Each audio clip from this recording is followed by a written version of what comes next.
परमहंसास्वादितचरणकमलचिन्मकरन्दाया भक्तजनमानसनिवासाय श्रीरामचन्द्राय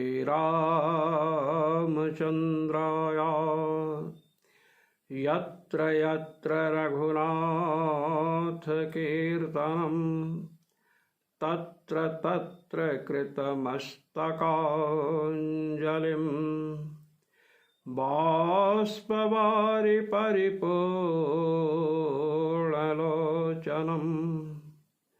मारुतिं नमत राक्षसान्तकम्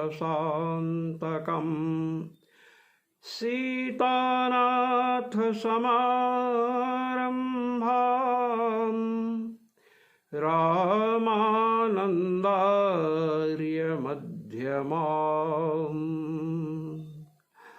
अस्मदाचार्यपर्यन्ताम् वन्दे गुरुपरम्पराम् वन्दे गुरुपरम्पराम्।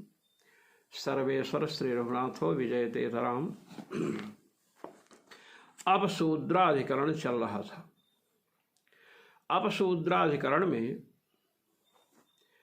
यह विचार प्रस्तुत हुआ कि चतुर्थ वर्ण में जो शूद्र हैं उनका ब्रह्म विद्या में अधिकार है या नहीं। इसके पहले जो सूत्र चला है, सुगस्य तदनादर श्रवणात् तदाद्रवणात् सूच्यते ही, प्रथम अध्याय के तृतीय पाद का 34वां सूत्र।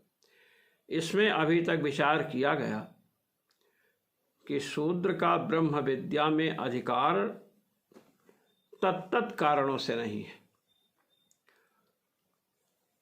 पूर्व पक्षी ने यह प्रश्न किया था, यह जिज्ञासा की थी कि रैक्व महर्षि ने जानश्रुति को शूद्र शब्द से संबोधित किया है और जानश्रुति को ब्रह्म विद्या का उपदेश भी किया है। इससे यह प्रतीत होता है कि शूद्र का ब्रह्म विद्या में अधिकार है। इसका निराकरण पहले किया जा चुका है कि जानश्रुति को शूद्र चतुर्थ वर्ण के हैं इसलिए कहा गया हो, ऐसी बात नहीं है। शोचतीत शूद्र, जो अधिक शोकग्रस्त रहता है उसे शूद्र कहा गया। अपने अनादर को सुना हंसों के द्वारा जानश्रुति ने, जानश्रुति को शोक उत्पन्न हुआ और शोकाक्रांत होकर के जानश्रुति महर्षि रैक्व के समीप आए हैं। इसलिए सर्वज्ञ महर्षि ने उनके अंदर प्रचुर मात्रा में शोक को समझ करके उन्हें शोचतीति शूद्र, इस व्युत्पत्ति को ध्यान में रख करके शूद्र कहा। वस्तुतः जानश्रुति चतुर्थ वर्ण के नहीं हैं, अपितु क्षत्रिय हैं। इस तथ्य को भगवान बादरायण क्षत्रियत्वावगतेश्चोत्तरत्र चैत्ररथेन लिंगात्, इस प्रथम अध्याय के तृतीय पाद के 35वें सूत्र से प्रस्तुत कर रहे हैं कि जानश्रुति चतुर्थ वर्ण जो है ब्राह्मण क्षत्रिय वैश्य शूद्र, चतुर्थ वर्ण जो शूद्र है उसमें नहीं आते हैं, अपितु उनके क्षत्रियत्व का निश्चय होता है कि जानश्रुति क्षत्रिय हैं। इसलिए जानश्रुति को माध्यम बना करके शूद्र का ब्रह्म विद्या में अधिकार सिद्ध नहीं किया जा सकता है। अब बतला रहे हैं कि क्षत्रियत्वावगतेश्च उत्तरत्र चैत्र रथेन लिंगात्। चैत्र रथ हेतु से जानश्रुति के क्षत्रियत्व का निश्चय होता है कि जानश्रुति क्षत्रिय थे। भगवत पाद श्री स्वामी रामानंदाचार्य जी महाराज आनंद भाष्य में कह रहे हैं, इतश्च न जान श्रुतिर जाति शूद्र। इस कारण से भी जानश्रुति जाति से शूद्र नहीं है। कहते कुतः, कहे क्यों नहीं है भाई, बतलाओ। कहते सुनो, उपक्रम वाक्य एवं क्षत्रियत्वावगते है। कहते हैं उपक्रम वाक्य जो है, जो उपक्रम कहते हैं आरंभ को और उपसंहार कहते हैं समापन को, तो उपक्रम वाक्य जो है उसी वाक्य के द्वारा जानश्रुति के क्षत्रियत्व का निश्चय होता है। कहते कैसे कहे सुनिए। छांदोग्य उपनिषद के 4th अध्याय के प्रथम खंड का पहला वाक्य है, जानश्रुतिर्हा पौत्रायणः श्रद्धा देयो बहुदायी बहुपाक्य आस इति उपक्रमे एव श्रद्धादायित्व बहुपक्वान्नदायित्व रूप क्षत्रिय धर्म प्रतीतेह। कहते देखो, जानश्रुतिर्हा पौत्रायणः श्रद्धा देयो बहुदायी बहुपाक्य आस। जानश्रुति जो पौत्रायण हैं, पुत्र के वंश में उत्पन्न हुए हैं, ये श्रद्धा देयो श्रद्धया देयम यस्य, श्रद्धा पूर्वक देने वाले थे। दान दे तो श्रद्धा पूर्वक दें, अवहेलना पूर्वक नहीं। बहुदायी और बहुत दान देते थे। बहुपाक्य आस, और भोजन इत्यादि उनके यहाँ बहुत पकाया जाता था, भोजन बहुत होता था। इस उपक्रम वाक्य में श्रद्धा दायित्व बहुपक्वान्न दायित्व माने श्रद्धा से देने वाले स्वभाव वाले हैं, बहुत से पके हुए अन्न का भोजन का वितरण करने वाले हैं। ये क्षत्रिय धर्म का प्रतीक है, इससे क्षत्रिय हैं ये प्रतीत होता है। जो क्षत्रिय होगा, राजा होगा, वही श्रद्धा से देगा। जो छोटे मोटे लोग हैं श्रद्धा से देंगे, वो बहुत कम देंगे। जो होगा उसी को श्रद्धा से देंगे। श्रद्धा से देने वाले बहुदायी, बहुत अधिक देने वाले हैं।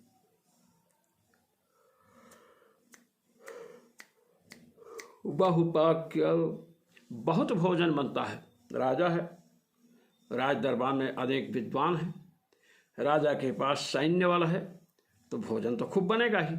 नौकर चाकर हैं, इससे क्षत्रियत्व की प्रतीति होती है। कह के और भी मैं कारण बतला रहा हूं। एवं साह संजिहान एव क्षत्तारम उवाच इति क्षत्रिप्रेषणात् गो निष्करथ कन्यादिदानाच्च क्षत्रियत्वम् अवगम्यते नाशूद्रत्वम्। कहते और देखिए, उपक्रम वाक्य में है क्षत्तारम उवाच। क्षत्रिय, छत्ता, दास को उन्होंने प्रेषण किया है रैक का अन्वेषण करने के लिए। एक दास तो गया नहीं, कई दासों को भेजा है। और जब गाड़ी वाले रैक को महर्षि के समीप पहुंचे हैं, तो इन्होंने क्या दिया।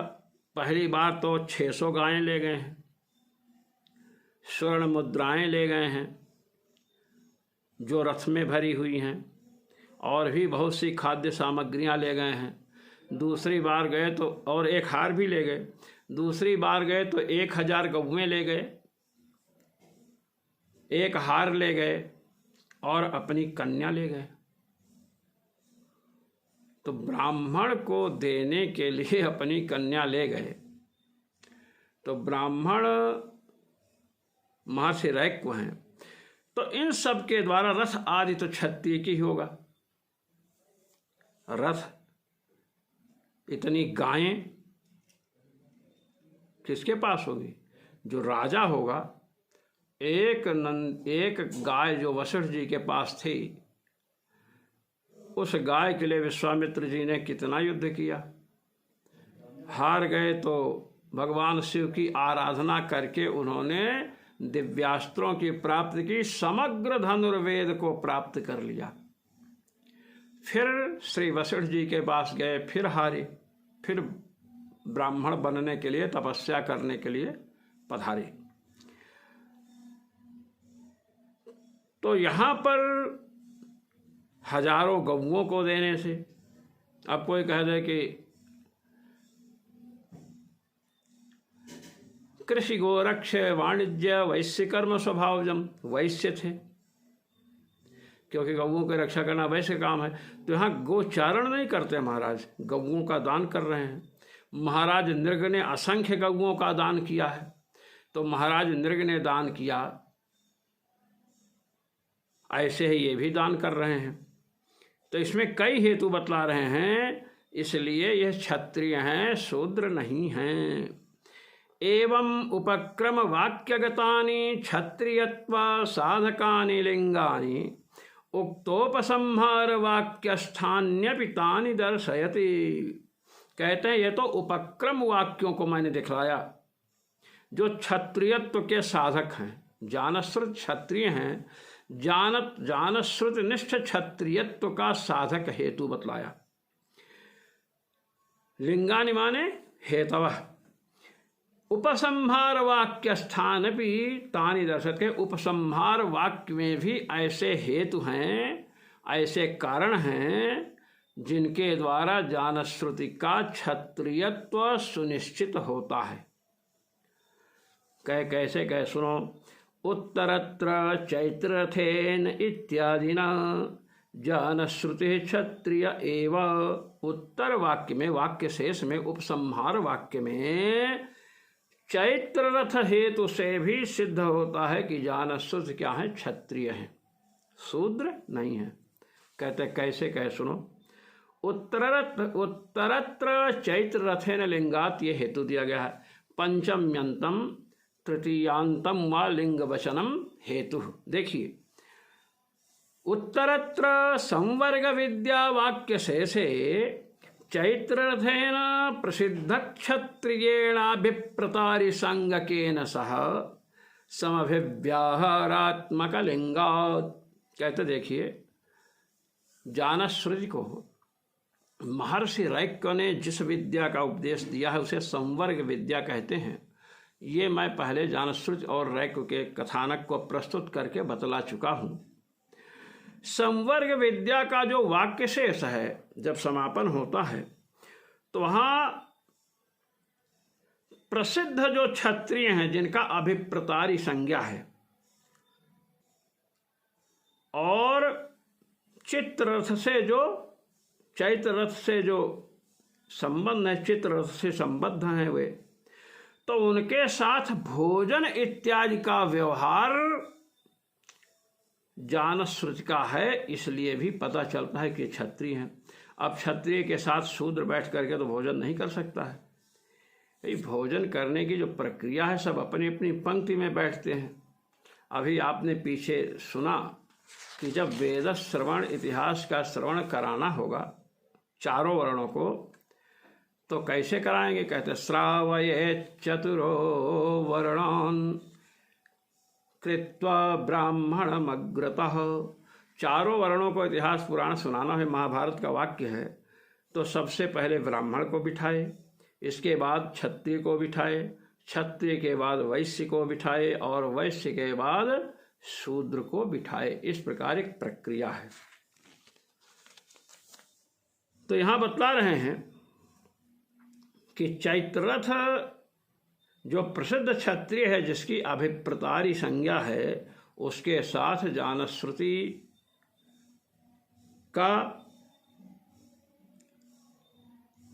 समभिव्याहार, भोजनादि व्यवहार देखा गया है। कहते हैं क्यों कहे, प्रायेण सहचारः सजातीयानामेव भवति इति भावः। प्रायः भोजनादि का व्यवहार जो है सजातीय, जो अपने जाति वाले हैं उन्हीं के साथ होता है। अब कहीं ऐसा है आपत्ति काल में किसी भी के साथ भी बैठकर व्यक्ति भोजन कर ले, लेकिन जहाँ पर क्षत्रिय हों, वैश्य हों, शूद्र हों, ब्राह्मण हों, और कहा जाए भाई सब लोग चल करके भोजन करो, तो लोग पूछेंगे ब्राह्मणों का, भाई ब्राह्मण किधर बैठे हैं, क्षत्रिय पूछे भाई क्षत्रिय लोग किधर बैठे हैं, तो अपने अपने समूह में जाकर बैठते हैं। संवर्ग विद्यावसाने श्रूयते, कहते संवर्ग विद्या का जब अवसान होता है, समापन होना होता है, वहाँ पर यह वाक्य श्रूयमाण है। क्या? अथः शौनकं च कापेयम् अभिप्रतारिणं च काक्षसेनिं परिविश्यमाणौ ब्रह्मचारी बिभिक्षे। छांदोग्योपनिषद चतुर्थ अध्याय के 5वें खंड का तृतीय वाक्य है। शौनकं च कापेयम् अभिप्रतारिणं च काक्षसेनिं। शौनक जो हैं कापेय और अभिप्रतारी काक्षसेनी, ये सब बैठे हुए थे भोजन करने के लिए। ये चर्चा मैं पहले कर चुका हूँ। एक ब्रह्मचारी आया भोजन के लिए, भिक्षा मांगी। कहते हैं दोनों बैठे थे, अत्र अभिप्रतारिणश्चैत रथत्वं कापेय साहचर्यादवगम्यते। कहा ना, शौनकं च कापेयम अभिप्रतारिणं च काक्षसेनिं। कहे अत्र अभिप्रतारिणश्चैत रथत्वं, कहे अभिप्रतारी संज्ञक जो व्यक्ति बैठा है वह चैत्र रथ है, यह अनुभव हो रहा है। कि कैसे? कि कापेय साहचर्यादवगम्यते। कापेय शब्द देखिए, अथः शौनकं च कापेयम, कापेय शौनक हैं, शौनक, और अभिप्रतारिणं च काक्षसेनिम, काक्षसेनी जो है अभिप्रतारी हैं। तो अभिप्रतारी जो हैं काक्षसेनी, ये कापे शब्द के साहचर्य से चैत्ररथ हैं, ये अनुभव हो रहा है। चित्ररथ के वंश में उत्पन्न है, चित्ररथ क्षत्रिय, ये तात्पर्य है। कापेय योगश्च उपात्त वाक्याभिलक्ष्यत एव, के कापेय का संबंध इस वाक्य में प्रतीत हो रहा है। अब ये बातें अब स्पष्ट हो रही हैं। एवं एतेन वै चित्ररथं कापेया अयाजन, तांड्य ब्राह्मण का वाक्य है। इत्यस्यां चाश्रुतौ कापेयानां चित्ररथ पुरोहितत्वं प्रसिद्धम् एतेन द्युरात्रेणेत्यर्थः। कहते सुनिए, तांड्य ब्राह्मण का वाक्य है। मैंने पहले बताया था वेद किसको कहते हैं, तो मंत्र ब्राह्मणयोर वेद नामधेयम। मंत्र भाग और ब्राह्मण भाग, मंत्र को ही संहिता कहते हैं। ब्राह्मण भाग गद्यात्मक है, मंत्र भाग पद्यात्मक है। तो मंत्र और ब्राह्मण की क्या संज्ञा है? वेद संज्ञा है। चित्ररथ जो हैं, चित्ररथ को कापेया आयाजन, कापेय ब्राह्मणों ने इनसे यज्ञ कराया। चित्ररथ से, चित्ररथ को यज्ञ में नियुक्त किया, यज्ञ कराया। इस श्रुति में कापेयानाम चित्ररथ पुरोहितत्वं प्रसिद्धम। एतेन माने द्युरात्र, दो रात का याग है, द्युरात्र याग है। चित्ररथ को कापेयों ने याग कराया, तो इसलिए कापेय कौन है? चित्ररथ के पुरोहित हैं, क्योंकि पुरोहित को ही यज्ञ कराना हो। श्री वशिष्ठ जी महाराज जो हैं सूर्यवंश के राजाओं के पुरोहित थे। जो महाराज जनक हैं विदेह, जिनकी पुत्री श्री जानकी जी का विवाह मर्यादा पुरुषोत्तम श्री राम के साथ हुआ, ये विदेहराज जनक भी सूर्य वंश से ही निकले हुए हैं। जब इनके पूर्वज मिथि महाराज थे, जिन्होंने मिथिला नगरी बसाई, मिथि ने एक यज्ञ करना चाहा, तो श्री वशिष्ठ जी जो सूर्यवंश के पुरोहित थे उनके समीप गए और कहते हैं कि मैं यज्ञ करना चाहता हूँ। श्री वशिष्ठ जी ने कहा कि महाराज, मैंने इंद्र को वचन दे दिया है, उनके यज्ञ में मैं जा रहा हूँ, उनके यज्ञ को पूर्ण करा लूँगा तब आपके यज्ञ को कराऊँगा। श्री वशिष्ठ जी महाराज तो चले गए। मिथि जी महाराज ने सोचा शरीर का क्या ठिकाना है, तो इन्होंने गौतम जी को पुरोहित बना लिया और यज्ञ कराने में लग गए। तो मिथि जी क्यों वशिष्ठ जी के पास गए? क्योंकि वशिष्ठ जी ही सूर्यवंश के पुरोहित हैं। पुरोहित ही के पास ही जाकर के यज्ञ करवाना चाहिए। महाराज त्रिशंकु को लीजिए, श्रीमद् वाल्मीकि रामायण में कथा प्रसिद्ध है। महाराज त्रिशंकु सदेह स्वर्ग जाने के लिए यज्ञ कराना चाहते हैं तो श्री वशिष्ठ जी महाराज के पास पहुँचे, क्योंकि श्री वशिष्ठ जी महाराज सूर्यवंश के पुरोहित हैं। तो कोई भी शुभ कर्म कराना हो तो किसके पास जाना चाहिए? पुरोहित के पास जाना चाहिए। तो यहाँ पर चित्ररथ से याग किसने कराया? कापेय ब्राह्मणों ने कराया। तो इसलिए यह सिद्ध होता है कि कापेय विप्र जो हैं वो चित्ररथ के पुरोहित हैं। इसलिए कहा कापेयानां चित्ररथ पुरोहितत्वं प्रसिद्धम। कापेय ब्राह्मण चित्ररथ के पुरोहित हैं। एतेन कहा ना, एतेन वह चित्ररथ में दिवरात्र हैं, 2 रात में संपन्न होने वाला यज्ञ था। कहते अब बात सुनिए। प्रायेण समानान्वया एव समानान्वयानां याजका भवन्ति इति कापेयस्य चित्ररथ पुरोहितस्य संयोगाद् अभिप्रतारिणश्चैत्ररथत्वम् अवगम्यते। कहते हैं प्रायः ये नियम है, अधिकतर, प्रायण माने बाहुल्यन, अधिकतर यह होता है समानान्वया एव, समान अन्वय, अन्वय माने वंश, समान वंश वाले जो होते हैं उनके समान वंश वालों में एक समान वंश वाले का जो पुरोहित होगा, यजन कराने वाला होगा, वही उसके वंश वाले के दूसरे यहाँ भी जाएगा। मैं आपको बताऊं, जब नंद जी के यहाँ भगवान श्री कृष्ण का पालन हो रहा है। अब नंद जी के यहाँ भगवान श्री कृष्ण हैं और बलराम जी हैं। भगवान श्री कृष्ण और बलराम जी दोनों किसके पुत्र हैं? वसुदेव जी के पुत्र हैं। अब नामकरण संस्कार करना है तो वसुदेव जी ने किसको भेजा? महर्षि गर्ग को भेजा। तो महर्षि गर्ग ने ये कहा वसुदेव जी से कि देखिए महाराज, एक बात यह है कि यदि मैं यहाँ से जा कर के नंद जी के बालकों का नामकरण संस्कार करूँगा तो कंस निश्चित ही संदेह करेगा कि नंद के पुरोहित गर्ग तो हैं नहीं। तो जब नंद के पुरोहित गर्ग नहीं हैं, ये वसुदेव के पुरोहित हैं, तो ये कैसे गए वहाँ नामकरण संस्कार करने? कहे आप जाइए, वहाँ इसकी व्यवस्था हो जाएगी। तो जब गर्ग जी पहुँचे तो नंद जी ने कहा नामकरण संस्कार कर दीजिए। तो गर्ग जी ने कहा कि कंस को पता चल जाएगा। क्यों महाराज, गौशाला में चलिए, किसी को नहीं पता चलेगा, यहाँ वालों को नहीं पता चलेगा, कंस तो बड़े दूर की बात है। तो पुरोहितों के द्वारा नामकरण संस्कार, पुरोहितों के द्वारा क्या कराया जाता है? यज्ञ आदि कराए जाते हैं। इसलिए पुरोहितों का सम्मान करना चाहिए। जिस समय से पुरोहितों का सम्मान करना लोगों ने बंद कर दिया, उसी समय से हमारी सभ्यता विलुप्त होने लगी। तो बता रहे हैं प्रायेण समानान्वया एव समानान्वयानां याजका भवन्ति इति कापेयस्य चित्ररथ पुरोहितस्य संयोगात्। कापेय किसके पुरोहित हैं? चित्ररथ के। चित्ररथ को यज्ञ कराए। अब जो अभिप्रतारी जो है,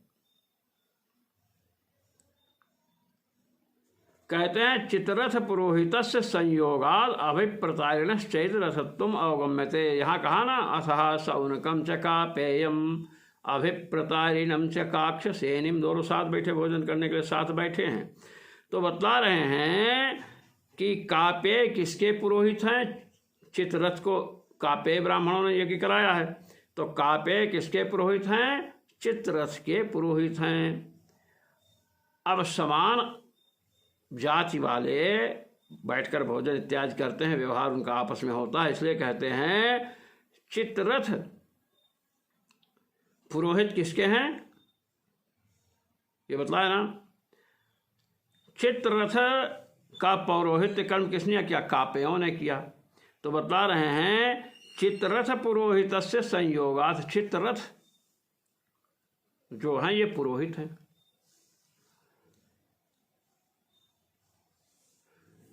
चित्ररथ पुरोहित, चित्ररथ का पुरोहित कौन हुआ? कापे। हमको पहले ध्यान रखना चाहिए, एतेना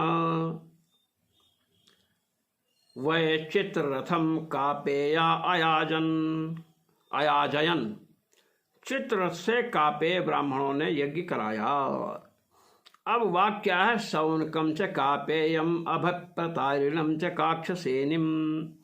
यहाँ पर चित्ररथ के पुरोहित कौन है? कापे ब्राह्मण हैं। अब उनका संयोग अभिप्रतारी के साथ है। देखिए, अथहा सौनकम च कापेयम अभप्रतारिणम च, कापे अभिप्रतारी कहा ना, कापेयम अभिप्रतारिणम च और काक्षसेनिम। अभिप्रतारी जो कापे हैं, अर्थात कापे ब्राह्मण जिसके हैं ऐसे कौन? अभिप्रतारी। अब आप देखिए कि अभिप्रतारी जो हैं उनका संबंध किससे है? कापे ब्राह्मणों से है। अच्छा, कापे ब्राह्मणों का संबंध किससे है? चित्ररथ से है, क्योंकि चित्ररथ से यज्ञ कराया कापे ब्राह्मणों ने। अब उन्हीं कापे ब्राह्मणों का संबंध किससे हो गया? अभिप्रतारी से। तो यदि ये समान एक ही वंश हो जब कई लोगों का, तो इस वंश का पुरोहित ही इस वंश वालों का पौरोहित्य कर्म करेगा जाकर के। ये प्रायः नियम है। इसलिए चित्ररथ के पुरोहित कौन बने? कापे ब्राह्मण। और वही कापे ब्राह्मण का संबंध किसके साथ है? अभिप्रतारी के साथ है। तो इसलिए अभिप्रतारी भी क्या है? कापे ब्राह्मणों से संबद्ध है। तो कापे ब्राह्मण से संबंध किसका था पहले? तो चित्ररथ का था। चित्ररथ के पुरोहित कापे ब्राह्मण थे। तो चित्ररथ के वंशज, चित्ररथ के वंश वाले भी, चित्ररथ के वंश वाले ही कौन है? अभिप्रतारी भी हैं। अतएव चित्ररथ के वंश वालों से चित्ररथ के पुरोहित कापे ब्राह्मणों का संबंध है, ये कहना चाहते हैं। और इसी बात को उन्होंने कहा है कि एक वंश वाले जितने लोग होते हैं उनका पुरोहित एक ही होता है, ये बतला रहे हैं। समानान्वया एव समानान्वयानां याजका भवन्ति इति कापेयस्य चित्ररथ पुरोहितस्य। चित्ररथ के पुरोहित जो कापे हैं उनका संयोग होने से अभिप्रतारी जो लोग हैं ये भी चैत्ररथ हैं, माने चित्ररथ के वंश से संबद्ध हैं, चित्ररथ से संबद्ध हैं। तो जब संबद्ध हैं, कहे कि भवत्वभिप्रतारिण चैत्ररथत्वेपि, चैत्ररथत्वेपि, कहे अभिप्रतारी जो हैं वो चैत्ररथ हो, इससे अपने को क्या परेशानी है और क्या लाभ होने वाला है? कथम क्षत्रियत्वम, केवल चैत्ररथ हो गए अभिप्रतारी लोग जिनके वंश में ये है। कौन? जानश्रुति। कहते हैं कथम क्षत्रियत्वम, क्षत्रियत्व कैसे सिद्ध होगा? इति चेत, क्या वो बता रहे हैं, तद उच्यते, क्या बतला रहा हूं। तस्मात् चैत्ररथो नाम एक क्षत्रपतिरजायत। शतपथ ब्राह्मण 11-5-3-13 इति श्रुतौ तत्क्षत्रियत्वस्य प्रसिद्धत्वात्। कहते देखिए, तस्मात् चैत्ररथो नाम एक क्षत्रपति अजायत। कहते हैं चैत्ररथ नाम का एक छत्रपति हुआ। क्या हुआ? छत्रपति हुआ, क्षत्रियों का राजा। इति श्रुतौ तत्क्षत्रियत्वस्य प्रसिद्धत्वात्। छत्रपति क्षत्रियों का राजा हुआ चैत्ररथ। तो चैत्ररथ क्षत्रिय है, ये निश्चित हुआ। तदेवं अभिप्रतारिणः क्षत्रियत्वे निश्चिते। क्या अभिप्रतारी का भी क्षत्रियत्व निश्चित हो गया? देखिए, कापे ब्राह्मणों ने किससे यज्ञ कराया? चित्ररथ से। चित्ररथ से कापे ब्राह्मणों ने यज्ञ कराया। अब चैत्ररथ नामक एक क्षत्रियों का राजा हुआ। चैत्ररथ, चित्ररथ के वंश में जो उत्पन्न हुआ वो चैत्ररथ हुआ, वह क्षत्रियों का राजा हुआ। अब चित्ररथ का पुरोहित कौन है? कापे ब्राह्मण। और कापे ब्राह्मण ही जो हैं उनका संबंध किससे है? अभिप्रतारी के साथ है। तो चैत्ररथ क्षत्रियों का राजा हुआ, क्षत्रिय हुआ, ये सुनिश्चित हुआ। तो अभिप्रतारी जिनके पुरोहित कापे ब्राह्मण हैं वे भी क्या सिद्ध हुए? क्षत्रिय सिद्ध हुए। तेन सह समान विद्यायाम पठितत्वरूपलिंगात् जानश्रुतेरपि क्षत्रियत्वं प्रसिद्धम। कहते इसलिए समान विद्यायाम पठितत्वात्, पठितत्वरूपलिंगात्, संवर्ग विद्या है, विद्या एक है, उसी में कापेय का संबंध, कापे ब्राह्मणों का संबंध किससे साथ हुआ? अभिप्रतारी के साथ। उसी परंपरा में जानश्रुति हैं। कापे ब्राह्मणों का संबंध चित्ररथ के साथ हुआ। चित्ररथ जो है, चित्ररथ के वंश में लोग क्षत्रियों के राजा हुए, तो क्षत्रियों का राजा तो क्षत्रिय होगा। वन में पशुओं का राजा आदमी होता है क्या? मृगराज कौन होता है? सिंह ही, पशु ही होता है। चींटियों में, मधुमक्खियों में रानी कौन होती है? कोई मनुष्य की स्त्री होती है क्या? रानी मधुमक्खी ही होती है। इसी प्रकार खटमल हैं जितने पक्षियों के राजा कौन है? पक्षी गरुड़ हैं, आप और हम तो नहीं हैं। तो क्षत्रियों के राजा क्षत्रिय। तो चित्ररथ के वंश में चित्ररथ से यज्ञ कराया कापे ब्राह्मणों ने। कापे ब्राह्मणों का संबंध इधर अभिप्रतारी से है। तो एक वंश में रहने वालों का पुरोहित एक होता है, वही पुरोहित उसी वंश वालों का अन्यत्र भी होगा। दूसरा पुरोहित घुसेगा, झगड़ा, लड़ाई झगड़ा हो जाएगा, है ना। अमुक वंश के पुरोहित कौन? वसुदेव जी के पुरोहित कौन है? गर्ग जी हैं। और नंदादि के पुरोहित धौम्य महर्षि हैं। अगर वसुधा भगवान श्री कृष्ण नंद के पुत्र होते तो गर्ग जी नामकरण संस्कार करने नहीं जाते। कौन जाते? महर्षि धौम्य जाते। ये है। इसीलिए जानश्रुति क्या है? कापे से संबंध है इनके वंश का, इसलिए कौन है? क्षत्रिय हैं। इतोपि न जातिशूद्रस्य ब्रह्म विद्यायाम अधिकार इत्याह। अब इससे सिद्ध क्या हुआ? क्षत्रियत्व। ये जानश्रुति को महर्षि रैक्व ने जो शूद्र कहा था वो शोक करने के कारण कहा था। वस्तुतः ये चतुर्थ वर्ण के मनुष्य नहीं हैं, ये क्षत्रिय हैं। ये बात सिद्ध हुई।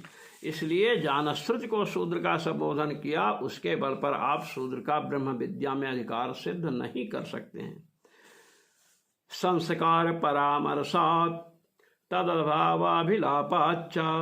देखिए प्रथम अध्याय के तृतीय पाद का 36वां सूत्र है। कहते हैं संस्कार परामर्शात् तदभावाभिलापाच्च।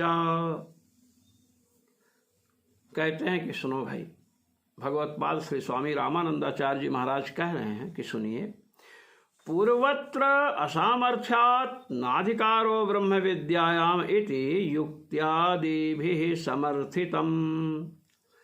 पहले सूत्रों में शूद्र का ब्रह्म विद्या में अधिकार नहीं है, यह बात युक्ति से सिद्ध की गई, तर्क देकर के सिद्ध की गई।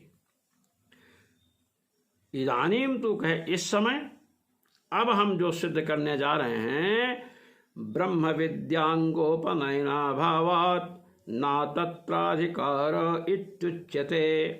अब हम साक्षात वैदिक प्रमाण प्रस्तुत करेंगे कि शूद्र का ब्रह्म विद्या में अधिकार नहीं है। ब्रह्म विद्या का अंग क्या है? उपनयन। देखिए मैंने पहले भी ये चर्चा की थी कि 8 वर्ष के ब्राह्मण बालक का, 11 वर्ष के क्षत्रिय बालक का और 12 वर्ष के वैश्य बालक का उपनयन संस्कार होता है। 8 वर्षम ब्राह्मणम उपनयित। एकादश वर्षे राजन्यम 12 वर्षे वैश्यम। 8 वर्ष ब्राह्मण बालक, 11 वर्ष क्षत्रिय बालक, 12 वर्ष वैश्य बालक का उपनयन संस्कार होता है। जब उपनयन अर्थात यज्ञोपवीत हो गया तब ये बालक वेदाध्ययन में अधिकार प्राप्त करता है, वेदाध्ययन तब कर सकता है। अब ब्राह्मण, क्षत्रिय और वैश्य के अतिरिक्त किसी का उपनयन में अधिकार भगवान वेद नहीं कहते हैं, इसलिए शूद्र का उपनयन नहीं विहित है, इसलिए उसका वेद में अधिकार ही नहीं है। और वेद से ही ब्रह्म विद्या का ज्ञान होता है, तो ब्रह्म विद्या में कहाँ अधिकार हो जाएगा। तम होपनिन्ये उपत्वानिस्से न सत्याद अगा इति तमुपनीय इत्येवमादिषु विद्यांगोपनयनादि संस्कार परामर्शात्। कहते सुनिए, छांदोग्य उपनिषद में ये चर्चा आई है। तम ह उपानिन्ने, उसका उपनयन संस्कार किया। उपत्वाने से ना सत्यादगा इति तमुपनीय। देखिए, छांदोग्य उपनिषद के 4th अध्याय के 4th खंड के 5वें मंत्र में, 4th खंड में मतलब ये चर्चाएं आने लगी हैं। जाबाला के पुत्र गए हैं गुरु के समीप पढ़ने के लिए। गुरु ने नाम पूछा, गोत्र पूछा, तो उस बालक ने कहा कि मैं पूछ कर आता हूँ माता से। माँ के समीप आए, जाबाला के समीप आए तो जाबाला से प्रश्न किया कि माता जी, मेरे पिता का नाम क्या है, मेरा गोत्र क्या है। इस प्रकार महाराज प्रश्न किया है। जाबाला के समीप जब सत्यकाम ने पूछा कि मेरे पिता का नाम क्या है, तो जाबाला ने क्या उत्तर दिया, हे पुत्र, तुम किस गोत्र के हो ये बात मैं नहीं जानती हूँ। मैंने युवावस्था में बहुत से लोगों की सेवा की। तुम्हारा जन्म हुआ, गरीबी थी, मैंने तुम्हारे पिता से कुछ पूछा नहीं कि आपका गोत्र क्या है। मेरा नाम जाबाला है और तुम्हारा नाम सत्यकाम है। गुरु के पास जाकर के अपने गुरुदेव के समीप पहुंचना, उनके चरणों में प्रणाम करना और कहना कि मैं क्या हूँ। सत्यकाम एव जाबालो ब्रवीठा इति, मैं सत्यकाम जाबाला का पुत्र हूँ, ये बतलाना। अब वे सत्यकाम जाबाला के जो पुत्र हैं वे गौतम गोत्रीय हरिद्रुमान के पुत्र हारिद्रुमत के समीप गए और कहते हैं कि मैं ब्रह्मचर्य का पालन करता हुआ आपके गृह में निवास करूंगा, इसलिए मैं आया हूं। उन्होंने पूछा कि बताओ तुम किस गोत्र के हो। सत्यकाम ने कहा, भगवान मैं ये तो नहीं जानता हूं। मैंने अपनी माता से गोत्र के विषय में पूछा था कि माता मेरा गोत्र क्या है। ये टीवी वाले माते माते संबोधन करते, बहुत गड़बड़ है। माता शब्द शुद्ध है, माता मेरा गोत्र क्या है। तो मेरी माँ ने कहा कि पुत्र मैं ये नहीं जानती हूँ, और इतना है कि मेरा नाम जाबाला है, तुम मेरे पुत्र सत्यकाम हो। इसलिए हे गुरुवर, मैं सत्यकाम हूँ, मेरी माता का नाम जाबाला है। जब इस प्रकार गौतम गोत्रीय हारिद्रुमत से सत्यकाम ने कहा, तो जानते हैं सत्यकाम हारिद्रुमत महर्षि ने क्या कहा। तम होवाच नैतद अब्राह्मणो विवक्तुम अर्हति। शिष्यों के समाज में हारिद्रुमत ने कहा, नैतद अब्राह्मणो विवक्तुम अर्हति, इतना सत्य अब्राह्मण नहीं बोल सकता है। जो अब्राह्मण है वह इतना सत्य नहीं बोल सकता है, अस्पष्ट सत्य। क्षत्रिय हैं, क्षत्रिय भी कपट करते हैं। बैरी पुन क्षत्रिय पुनि राजा, छल बल कीन चाहे निज काजा। पूज्यपाद गोस्वामी जी ने कहा क्षत्रिय राजा के विषय में कि बैरी, एक तो बैरी है, दुश्मन है, उस पर भी पुण्य क्षत्रिय, क्षत्रिय उस पर भी राजा है, छल बल से अपना काम करना चाहता है।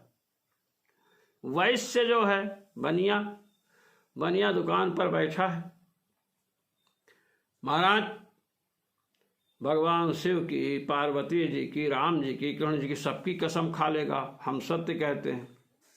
लोग तुलसी की माला बेचते हैं, एक दाना तुलसी रहेगी और सब लकड़ी रहेगी फालतू, उसी को पकड़ेंगे, कहेंगे राम जी की शपथ खाकर कहते हैं तुलसी है, और जो पकड़े हो तो तुलसी है ही, शेष लकड़ी को बेच देते हैं। ऐसे ही ब्राह्मण से अतिरिक्त जो है वह सत्य बोलने में सक्षम नहीं है, सत्य को लीप पोत करके बोलेगा।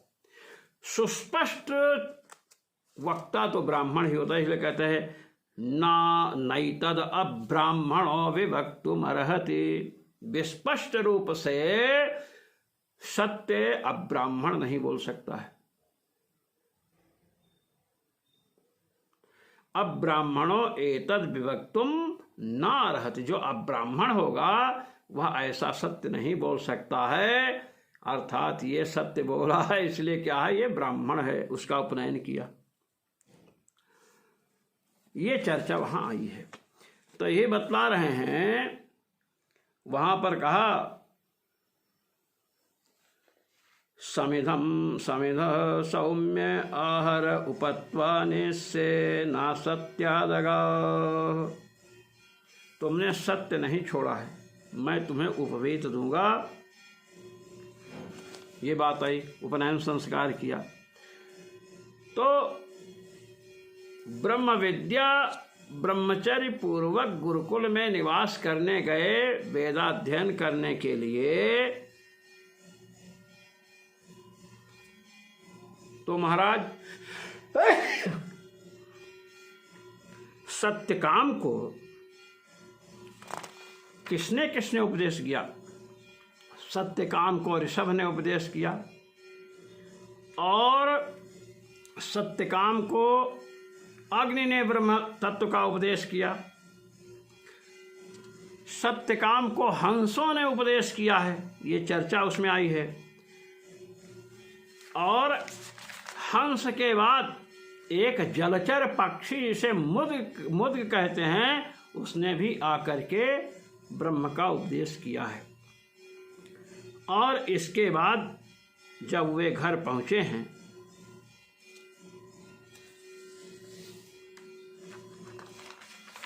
ये मतलब इस प्रकार उपदेश दिया, और आचार्य के घर पहुंचे। आचार्य ने कहा सत्यकाम कहे हाँ, कहे तुम तो ब्रह्मज्ञानी जिसे प्रतीत हो रहे, तुम्हें किसने उपदेश दिया? तो सत्यकाम ने उत्तर दिया, जो जिससे कि अग्नि ने उत्तर दिया, हमें ब्रह्म विद्या या उपदेश दिया। इसके बाद अपने गुरु से कहते देखिए, हंस ने दिया, जलचर पक्षी ने दिया, अग्नि देवता ने दिया और ऋषभ ने दिया, 4 उपदेश दे चुके हैं। इसके पश्चात सत्यकाम क्या कहते हैं? श्रुतम हेव मे भगवदृषेभ्य आचार्याद्धैव विद्या विदिता साधिष्टम प्रापयति इति। हे गुरुदेव, मैंने कई लोगों से उपदेश प्राप्त किया है। अग्नियों ने उपदेश दिया, ऋषभ ने उपदेश दिया, हंस ने उपदेश दिया, और मुद्ग जलचर पक्षी ने भी मुझे उपदेश दिया है। किंतु भगवद दृशेभ्य आप जैसे महापुरुषों के द्वारा आचार्याधैव भगवद दृशेभ्य श्रुतम आप जैसे आचार्यों के श्रीमुख से मैंने सुना है। क्या? आचार्याधैव विद्या विदिता साधिष्ठम प्रापयति इति। आप जैसे महापुरुषों के मुख से मैंने सुना है कि आचार्य के द्वारा विदित, आचार्य की कृपा से, सदगुरु की कृपा से विदित जो विद्या है, सदगुरु की कृपा से जो विद्या प्राप्त होती है वही लक्ष्य को प्राप्त कराती है। चोरी छिपे सुन लिए, यूट्यूब के माध्यम से सुन करके अपना आरंभ कर दिए, इससे अपने लक्ष्य की प्राप्ति हम नहीं कर सकते हैं। हमें आचार्य चरण के सन्निधि में जाकर के उपदेश लेना ही चाहिए। आचार्याधैव विद्या विदिता साधिष्ठम प्रापयति, ये छांदोग्य उपनिषद के 4th अध्याय के 9वें खंड का 3रा वाक्य है। आचार्य सदगुरु के उपदेश से जो विद्या, जो मंत्र प्राप्त होता है वही लक्ष्य को प्राप्त कराता है, इसलिए आप हमें उपदेश करें। ये चर्चा यहाँ आई है। तो आप देखिए कि उपनयन संस्कार किया सत्यकाम का, और क्या हेतु क्या दिया है हारिद्रुमत ने, नैतद अब्राह्मणो विवक्तुम अर्हति। इतना स्पष्ट सत्य अब ब्राह्मण नहीं बोल सकता है, ब्राह्मण से अतिरिक्त दूसरा नहीं बोल सकता है। और उपनयन कराया, ब्रह्म विद्या अंत में सिखाते हैं। तो ब्रह्म विद्या का अंग कौन है? उपनयन है, यज्ञोपवीत है। तो कहते हैं ब्रह्म विद्या का अंग जो उपनयन है वह चूंकि शूद्र का नहीं होता है, उपनयन संस्कार शूद्र का नहीं होता, इसलिए उसका ब्रह्म विद्या में अधिकार नहीं है। इत्येवमादिषु विद्यांगोपनयनादि संस्कार परामर्शात, ये छांदोग उपनिषद में तमुपनीय इत्यादि के द्वारा सत्यकाम का उपनयन संस्कार कराया गया। इसके बाद सेवा इत्यादि किए, फिर अंत में ब्रह्म विद्या का उपदेश मिला। शूद्र का उपनयन संस्कार वेद विहित नहीं है, ब्राह्मण क्षत्रिय वैश्य तीनों का ही वेद से संस्कार विहित है। उपनयन शूद्र का विहित नहीं है, इसलिए शूद्र का ब्रह्म विद्या में अधिकार नहीं है।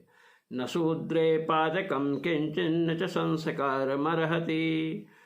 मनुस्मृति 10वें अध्याय का 126वां श्लोक। शूद्रश्चतुर्थो वर्ण एक जातिर्न च संस्कारमर्हति इत्यादिना तदभावाभिलापाच्च उपनयनादि संस्काराभावाभिलापात् कथनाच्चेत्यर्थः। कहता है न शूद्रे पातकम किंचिन न च संस्कारमर्हति। शूद्र में ऐसा कोई पातक नहीं है कि जो वह अपने कार्य को न कर सके और उसे संस्कार की आवश्यकता नहीं है। यहाँ पर यह मत समझना कि शूद्र में कोई पाप ही नहीं है। ब्राह्मण क्षत्रिय वैश्य 3 वर्ण में पाप है।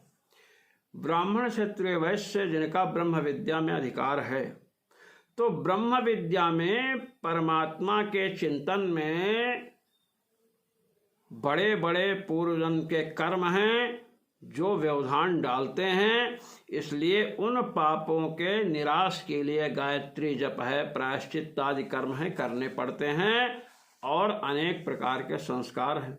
यज्ञ का आरंभ करेंगे उस समय जो है प्रायश्चित कर्म करते हैं। शूद्र का कोई संस्कार नहीं होता है, ये बताया गया। तो संस्कार का निषेध है। ब्राह्मण क्षत्रिय वैश्य 3 वर्णों का ही उपनयन संस्कार भीत है। शूद्र के उपनयन की चर्चा भगवान वेद नहीं करते हैं। वेदों की अनुगामिनी जो स्मृतियां हैं वे शूद्र के उपनयन संस्कार का निषेध कर रही हैं, इसलिए स्मृतियों के द्वारा श्रुतियों का अनुमान करेंगे, विहित है नहीं उपनयन, इसलिए उपनयन संस्कार शूद्र का ना होने से ब्रह्म विद्या का अंग जब उपनयन ही नहीं है तो ब्रह्म विद्या में अधिकार कैसे माना जा सकता है, इस प्रकार निश्चय किया। तदभाव निर्धारणे चा प्रवृत्ते है, प्रथम अध्याय के तृतीय पाद का 37वां सूत्र है। कहा कि हारिद्रुमत ने अपने शिष्यों के बीच में सत्यकाम के लिए कहा, नैतद अब्राह्मणो विवक्तुमर्हति समिधम सौम्याहर उपत्वानेस्य इति। छांदोग्य उपनिषद के चतुर्थ अध्याय के चतुर्थ खंड का ये मंत्र है। उन्होंने कहा कि अब ब्राह्मण इतना सुस्पष्ट बोल ही नहीं सकता है, इसलिए समिधा लाओ और इसका उपनयन किया जाए। अब ब्रह्म विद्या की प्राप्ति उसे होनी है तो उसका अंग उपनयन कराया। तस्य शूद्रत्वस्य अभाव निर्धारणे सत्येव जाबालम प्रति गौतमस्य विद्योपदेश प्रवृत्ते है न शूद्रस्य विद्यायाम अधिकारः।